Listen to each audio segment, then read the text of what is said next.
malam, saudaraku sekalian dimanapun Anda berada. Marilah kita akan memulai ibadah persekutuan doa kita pada malam hari ini. Mari kita bersama membukanya di dalam doa. Mari kita berdoa. Bapa dalam surga, terima kasih Tuhan. Untuk hari ini kami boleh kembali datang dalam persekutuan doa ini. Di dalam pujian dan nyanyian dan doa kami ingin menghampiri Dikau.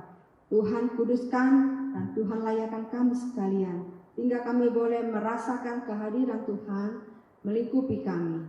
Terima kasih ya Bapa. Berkatilah semua pelayan-pelayan Tuhan yang melayani pada malam hari ini. Hanya di dalam nama-Mu Tuhan Yesus Kristus kami berdoa dan mengucap syukur. Amin. Saudara sekalian, sepanjang hari ini kita melewati banyak perkara di dalam kehidupan kita. Ada yang membuat kita bahagia, merasa sukacita, tetapi mungkin ada kalanya kita menghadapi kesusahan, kesedihan dan duka cita. Tetapi percayalah, kasih karunia Tuhan melebihi segala pergumulan kita. Kasih karunia Tuhan melebihi hidup. Oleh sebab itu, baiklah kita dengan iman boleh percaya bahwa Ia menyertai kita senantiasa. Pujian kasih karunia-Mu. Mari kita nyanyikan bersama.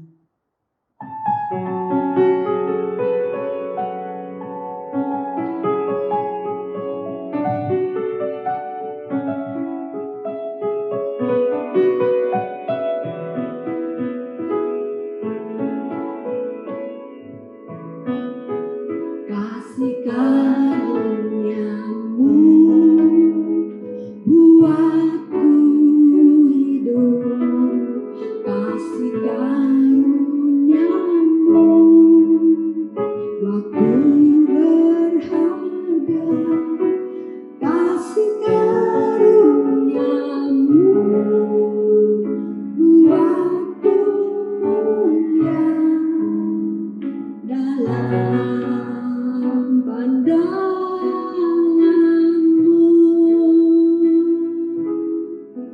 Kasih karunia-Mu buatku hidup, kasih karunia-Mu buatku berharga, kasih karunia-Mu buatku mulia dalam pandangan-Mu Tuhan. Ku hidup sekarang dari kasih-Mu, ku yakin pasti akan janji-Mu, ku terima segalanya daripada-Mu. Dalam anugerah-Mu ku serahkan seluruh hidupku. Kasih karunia-Mu buatku hidup, kasih karunia-Mu buatku berharga, kasih karunia-Mu buatku mulia dalam pandangan-Mu Tuhan.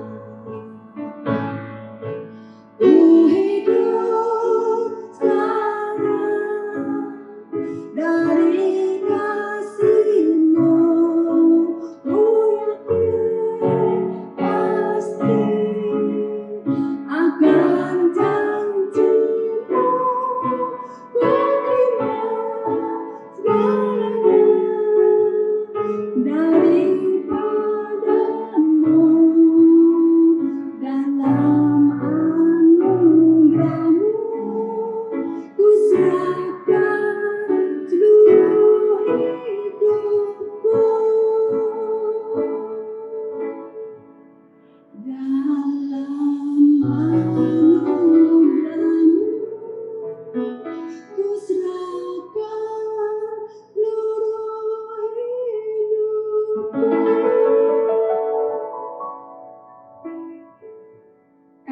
karunia Tuhan melebihi semua kasih karunia Tuhan melingkupi kita. Bapak, Ibu, Saudara sekalian, saya ingin kita berdoa untuk saudari kita, Diakon Mary, yang mengalami kedukaan. Biarlah kasih karunia Tuhan turun atas keluarga besar dari Ibu Mary ini. Biarlah Tuhan yang menghiburkan, yang menguatkan. Mari sama-sama kita berdoa, Bapak Ibu sekalian. Seperti pujian yang kami nyanyikan, ya Bapa. Dalam anugerah-Mu, Ku serahkan hidupku. Biarlah itu juga menjadi iman dari setiap kami. Menyerahkan hidup, bahkan mati kami kepada Tuhan. Bapa, saat ini kami datang menyerahkan keluarga besar dari Diakon Mary yang sedang mengalami duka cita. Biarlah anugerah Tuhan, kasih dan penghiburan Tuhan menemui mereka semua. Menguatkan, menghiburkan, dan Tuhan memimpin hidup mereka, khususnya untuk anak-anak yang ditinggalkan. Kami percaya ada rencana Tuhan yang indah bagi keluarga ini. Terima kasih Bapa. Kami mengucap syukur hanya di dalam nama-Mu Tuhan kami, Yesus Kristus. Amin. Bapak Ibu yang dikasihi Tuhan dan saudara sekalian, jam kehidupan kita itu memang hanya diputar satu kali. Kita juga tidak tahu kapan jam kehidupan kita akan berhenti. Tetapi biarlah kita menyadari waktu yang diberikan kepada kita, baiklah kita menyerahkannya untuk melakukan yang terbaik bagi pekerjaan Tuhan, bagi keluarga kita, bagi sesama kita. Mari kita nyanyikan pujian ini, jam kehidupan.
Saudara sekalian, sekarang tiba waktunya kita untuk menaikkan beberapa pokok doa.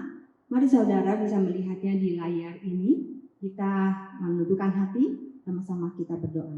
Mari kita berdoa.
Tiba saatnya kita akan mendengarkan firman Tuhan. Kiranya firman Tuhan menguatkan, menghiburkan, dan biarlah saudara dan saya menjadi pelaku-pelaku firman-Nya dan bukan hanya pendengar saja.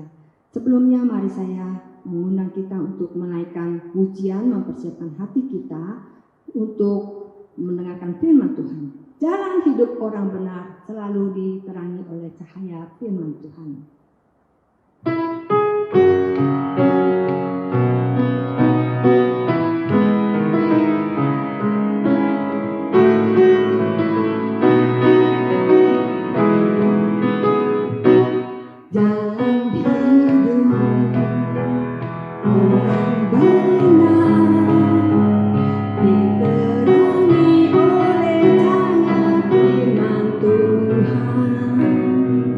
Jalan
Mari kita berdoa.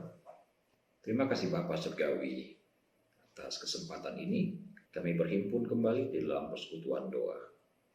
Sekarang kami akan merenungkan firman-Mu, buka pikiran kami.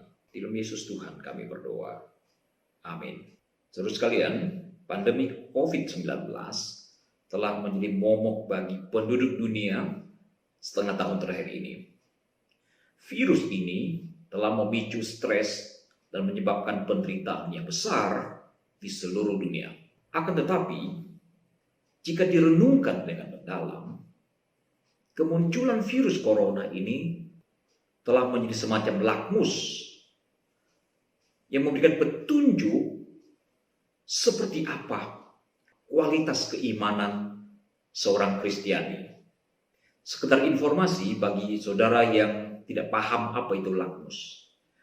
Pada zaman dahulu, untuk mengetahui tingkat pH atau derajat keasaman dan basah dari suatu bahan, digunakan lakmus yang diekstrak dari lumut.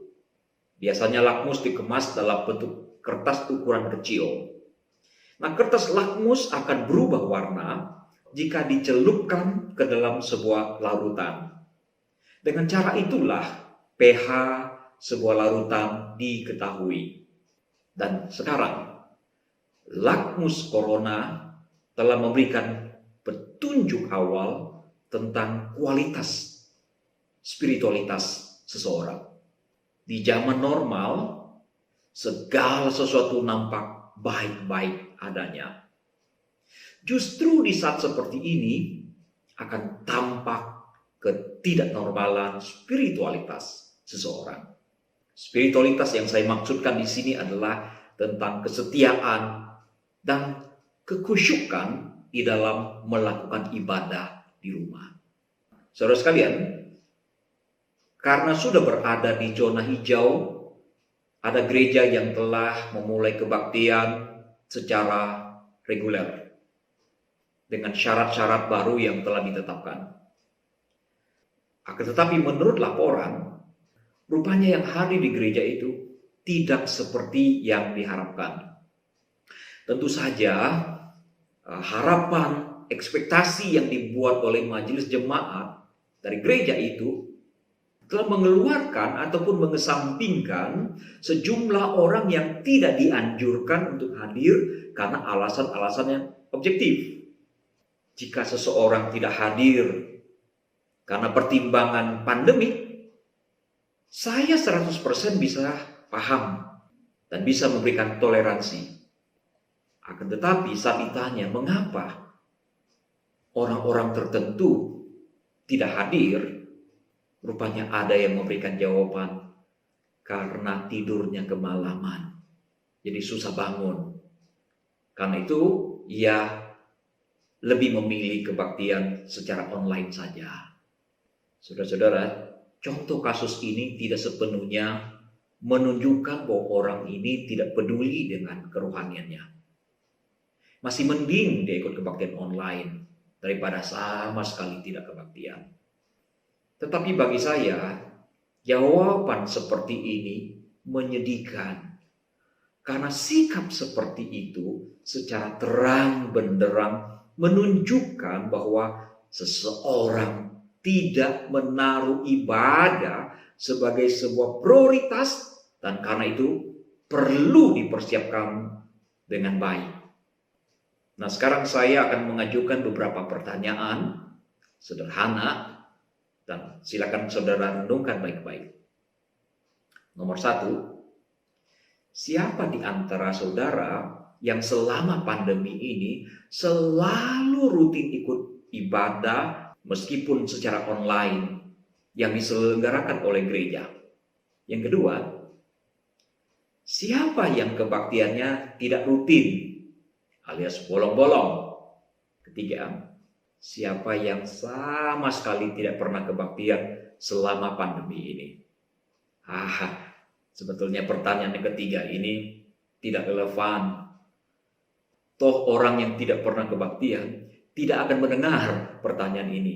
Tapi sengaja saya ajukan pertanyaan ini dengan harapan pertanyaan ini akan mendorong saudara untuk memberikan dorongan bagi anggota keluarga yang tidak pernah ikut kebaktian. Saudara, jangan anggap itu hal yang biasa-biasa apabila ada anggota keluarga, famili, kawan-kawan, tetangga Kristen yang tidak beribadah.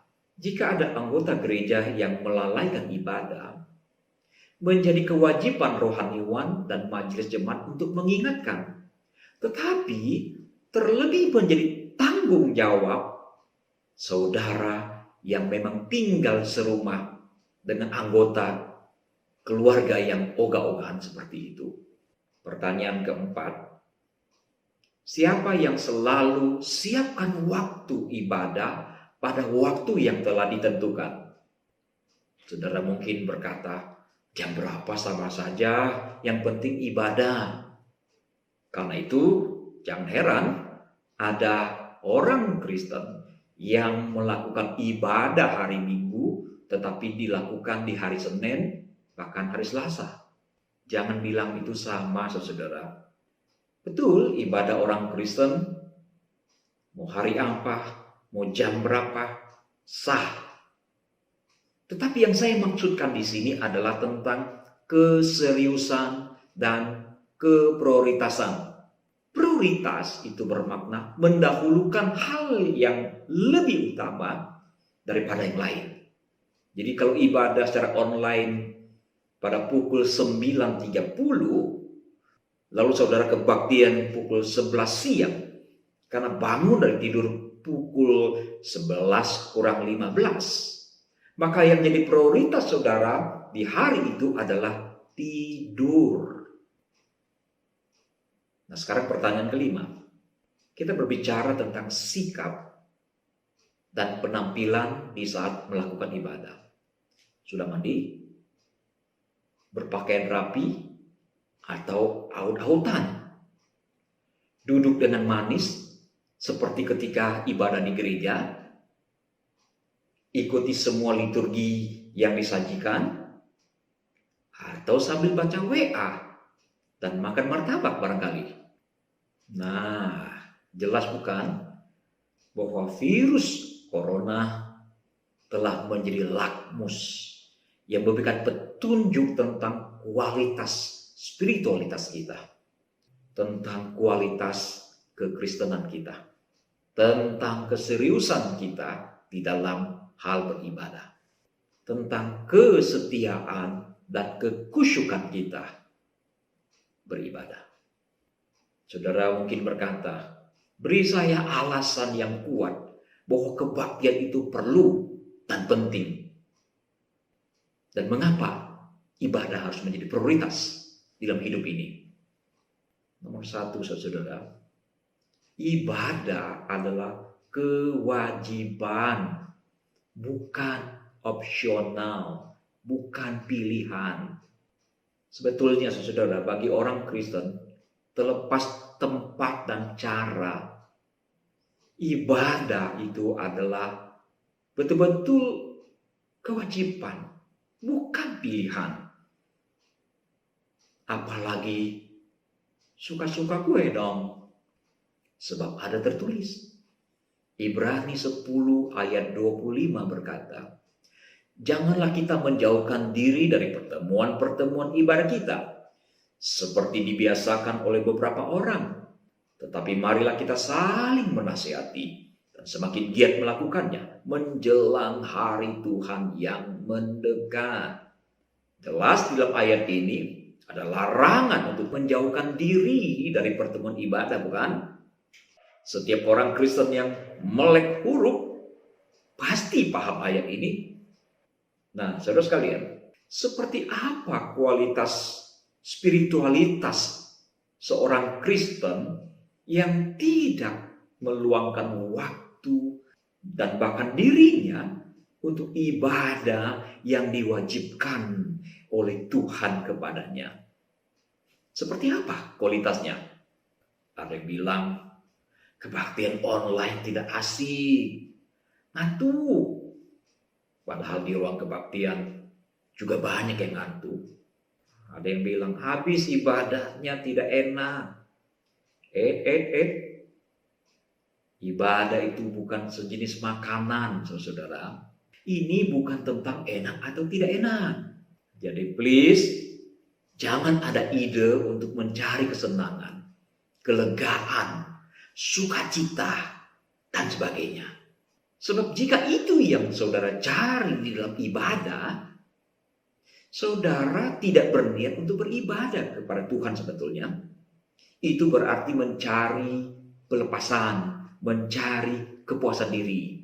Ingat baik-baik, ibadah bukan soal saya berkenan atau tidak, tetapi apakah Tuhan berkenan atau tidak atas kehadiran kita dalam ibadah. Ini tertulis dalam Ibrani 12 ayat 28 dan 29 yang berkata seperti ini. Jadi karena kita menerima kerajaan yang tidak tergoncangkan, marilah kita mengucap syukur dan beribadah kepada Allah menurut cara yang berkenan kepadanya dengan hormat dan takut. Sebab Allah kita adalah api yang menghanguskan. Perhatikan dengan seksama, saudara.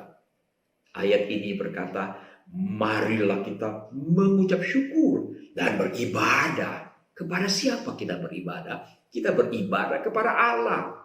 Bagaimana caranya? Menurut cara yang berkenan kepada Allah itu sendiri. Bukan sesuai dengan selera dan maunya kita seperti apa. Saat terjadi revolusi budaya di Cina tahun 1966 sampai 1976, banyak sekali orang Kristen yang dibunuh. Dan orang-orang Kristen yang masih bertahan terpaksa beribadah di gereja-gereja bawah tanah yang tidak resmi. Di bawah tanah bukan berarti di bawah permukaan tanah. Itu berarti gereja yang tersembunyi, gereja yang tidak resmi. Nah, saudara, di dalam kondisi yang sangat-sangat menakutkan, orang-orang Kristen berhimpun di dalam ibadah. Tapi saat mereka bernyanyi dalam hati dengan air mata yang berlinang-linang. Kalau kepuasan yang mereka cari dalam sebuah ibadah, apakah itu yang disebut dengan kepuasan? Mereka penuh dengan ketakutan sebetulnya saat melakukan ibadah. Adapun alasan yang kedua adalah ibadah itu tentang kasih dan keintiman dengan Tuhan. Di dalam Perjanjian Baru, kata ibadah yang sering kali dipakai adalah proskuneo. Menurut Strong's Concordance, istilah proskuneo berarti mencium. Seperti mencium tangan seseorang yang lebih superior. Konon hal ini biasa dilakukan di antara orang-orang di Timur Tengah. Hal ini biasanya dikaitkan dengan sikap tubuh seseorang yang bersujud dengan mukanya sampai ke tanah di hadapan seseorang yang mereka hormati. Beberapa sarjana percaya bahwa gagasan dari kata ini, proskuneo, itu berasal dari kondisi di mana seekor anjing yang menjilat-jilat tangan tuannya. Jadi filosofi di balik ini menunjukkan rasa hormat dan penyerahan diri yang mendalam kepada satu pribadi. Dengan demikian kita harus menginsafi bahwa filosofi tentang ibadah itu begitu mendalam. Ibadah berbicara tentang kasih, sebuah keintiman, relasi dengan pencipta kita, kedekatan dengan Tuhan. Saudara sekalian, sebagian besar orang Kristen ketika berdoa kepada Tuhan selalu di dalam kaitan dengan memohon berkat, memohon kesehatan, memohon pertolongan, memohon kesembuhan, memohon supaya Tuhan meloloskan dari mara bahaya, meminta kebahagiaan, dan lain-lain yang sejenis lagi. Akan tetapi saudara, jika seorang Kristen tidak memprioritaskan Tuhan dan tidak memiliki keintiman bersama dengan Tuhan, namun selalu meminta yang banyak dan yang terbaik dari Tuhan, sebetulnya itu adalah ketidakpantasan, tidak cengli, saudara. Seorang anak yang dekat dengan orang tuanya, otomatis orang tuanya akan dekat dengan anak itu. Sebetulnya anak itu tidak perlu meminta ini dan itu kepada orang tuanya. Karena apa? Otomatis orang tuanya akan mempersiapkan segala sesuatu untuk anak kesayangannya ini. Nah, sekarang bagaimana kalau ada anak yang kurang ajar, tidak dekat, sering mempermalukan, tidak taat, memberontak? Sebetulnya dia tidak layak menerima apa-apa dari orang tuanya. Apalagi sampai mengancam orang tuanya untuk membagikan warisan. Tidak layak. Nah, dalam kaitan berdoa, mungkin juga ada orang Kristen berkata, tapi selama ini saya tidak pernah minta pada Tuhan kok. Saya usaha sendiri, saya berjuang sendiri dengan kepintaran, dengan tenaga, dengan modal dan koneksi yang saya miliki. Kalau ada orang Kristen yang bertipikal seperti itu, ini lebih serius lagi penyakit rohaninya. Sebab ia tidak perlu bergantung pada Tuhan. Bahkan dia merasa Tuhan itu tidak dibutuhkan dalam hidupnya. Alasan yang ketiga adalah, saudara, ibadah itu tentang berterima kasih, bersyukur kepada Tuhan. Mari kita sadari bersama-sama bahwa kita ini berhutang kepada Tuhan. Dia sudah berikan yang terbaik dan luar biasa untuk semua orang di antara kita. Keselamatan yang dia karuniakan itu adalah hasil karya Kristus di atas bukit Kalvari. Tanpa pengorbanan Yesus, tidak ada kasih karunia. Tidak seorang pun yang bisa sampai ke rumah Bapa di surga. Saudara sekalian, jangankan soal keselamatan, kebutuhan kita sehari-hari saja, kita tidak akan sanggup membayarnya apabila Tuhan menuntut bayaran. Oke, sekarang coba kita bayangkan bersama. Seandainya kita setiap bulan harus membayar oksigen seperti seseorang yang masuk ke ruang ICU di rumah sakit. Memang kita sanggup? Kita memang harus bekerja. Dan sebagai hasil dari bekerja, kita membawa pulang uang untuk memberikan nafkah bagi keluarga. Sehingga kebutuhan sehari-hari bisa tercukupi. Tapi jangan pernah kita berpikir bahwa semua kebutuhan kita itu semata-mata adalah hasil keringat dan perjuangan kita. Mengapa? Jika kita punya uang dan mampu membeli makanan dan minuman dan apapun yang kita simpan di lemari kita, yang kita simpan di brankas bank, itu tidak berarti kita betul-betul sanggup membayarnya. Di dalam banyak kasus, bahkan semua kasus, apa yang kita terima itu tidak seimbang dengan apa yang kita keluarkan. Misal kata, berapa harga secangkir kopi yang saudara minum? Ini tergantung saudara minum di mana. Kalau minum di warung pinggir jalan, 10-15 ribu barangkali. Tapi kalau saudara minum di coffee shop yang ternama, 40-50 ribu, mungkin lebih daripada itu. Nah, katakanlah saudara membayar 50 ribu untuk secangkir kopi. Apakah saudara benar-benar telah membayar nilai dari kopi itu? Pasti belum. Mengapa? Karena uang yang saudara keluarkan itu hanyalah untuk mengganti biaya dan memberikan sedikit keuntungan atas jasa beberapa pihak. Misalnya, untuk mengganti ongkos petani kopi yang telah mengeluarkan sejumlah biaya untuk membeli bibit, untuk memberi pupuk, untuk membayar tenaga kerja. Uang yang saudara keluarkan tadi yang kedua, sekaligus sebagai pengganti biaya yang telah dikeluarkan oleh pemilik coffee shop. Karena dia telah menyewa toko, membeli biji kopi, membayar pajak, membayar tenaga kerja, dan masih banyak yang lain lagi. Persoalannya adalah apakah petani kopi, pemilik coffee shop, telah membayar kepada Tuhan yang menciptakan dan menumbuhkan kopi itu? Pasti tidak. Nah, untuk memahami pemikiran ini, saya bawa saudara di dalam sebuah perumpamaan seperti ini. Nah, untuk mencetak sebuah perangko yang kecil, sebetulnya ongkos yang dikeluarkan tidak seberapa. Sangat-sangat kecil bahkan. Karena kertas yang digunakan ya lebih kurang hanya 3 cm persegi dan sedikit cat. Tapi harga dari perangko itu telah ditentukan dan tertera di atas perangko itu. Katakanlah 5.000, 10.000, ataupun 20.000 rupiah. Akan tetapi saudara, sebuah perangko yang istimewa nilainya bisa mencapai 140 miliar. Wow.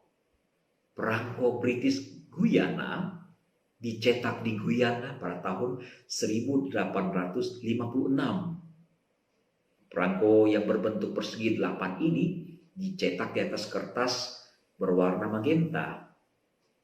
Dan sekarang ini diyakini bahwa perangko yang terbatas ini hanya tersisa 1 di seluruh dunia.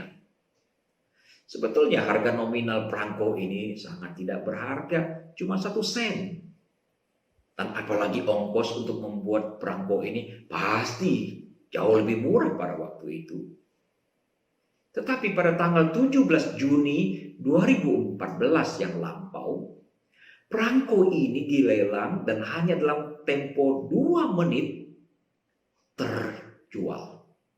Seorang perancang dan pengusaha sepatu bernama Stuart Weitzman menembus perangko ini dengan harga 9.480.000 US dollar.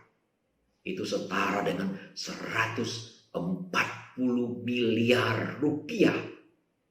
Berdasarkan kurs pada hari saya mempersiapkan renungan ini. Mengapa sebuah perangko kecil bernama British Guyana begitu bernilai? Karena barang ini istimewa. Di mana letak istimewanya? Umurnya. Perangko ini telah berumur 160 tahun lebih. Dan sangat terbatas. Suatu saat kalau dilelang lagi, kira-kira harganya akan naik atau malah turun, saudara sekalian.